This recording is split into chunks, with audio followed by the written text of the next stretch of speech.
back at home after your first home game of the season? Yeah, it's always great to be home. You know, it's a great atmosphere here, and the boys have really been looking forward to it all week. After, you mentioned all week, after the way it went last week, obviously you're still winless, but do you almost feel like with getting a point from a game such as that, you've already somewhat on the board? Look, no, we still wanted the 3 points last week, and we're disappointed that we didn't get them in the end. You know, we could have got it with that last chance right at the end, but it didn't happen. But you know, the effort the boys put in last week was excellent, and that's what we expect from them coming this week home as well. Do you think with Hiroshi's red card being rescinded, justice has been done, or do you sort of think it's a bit too late for you?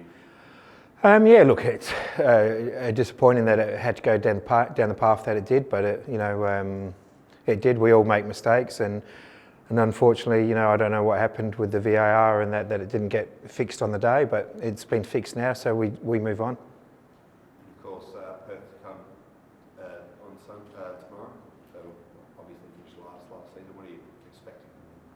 Yeah, look, they've had a fairly good start to the season. You know, it's very similar to ours on the road, and this will be their fourth away game in a row, and they've picked up some good points. You know, we expect them to come here, you know, with full of confidence and make it very difficult for us. Lockie Barr's out this weekend. You've had a bit of issues at centre back. How does that affect you, having another issue after? Yeah, look, you know, Ben and Popper were excellent last week, and that's, you know, what we've got. We've got good competition for places, so you know, there's no issues there. They both played well last week, and I expect them to go well again tomorrow.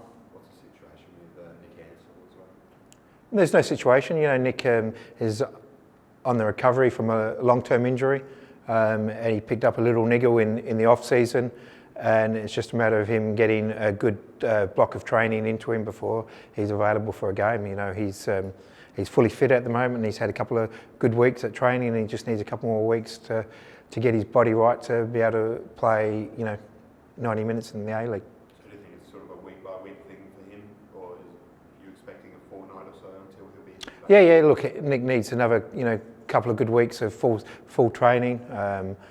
With a bit of luck, we can organise an internal game or something where he can play some minutes as well in a game situation. But you know, he's working nicely. You know, as I said, he's on the comeback from a long-term injury, so it's going to take a little bit more time, and we're giving him that little more time because he's a very good player. That you know, when he's at his best, he's in our starting 11. Of course, you were saying at Perth this week, the Bruno Fornaroli situation. I'm not sure. Does he say he's count as an Australian at the moment? Would you be able to bring in another foreigner if you could? And if we've only got. Yeah, we've only got the 4 foreigners. So we've got 1 spot left, and we did the same last year. You know, if we need to fill that in January, we'll fill that in January.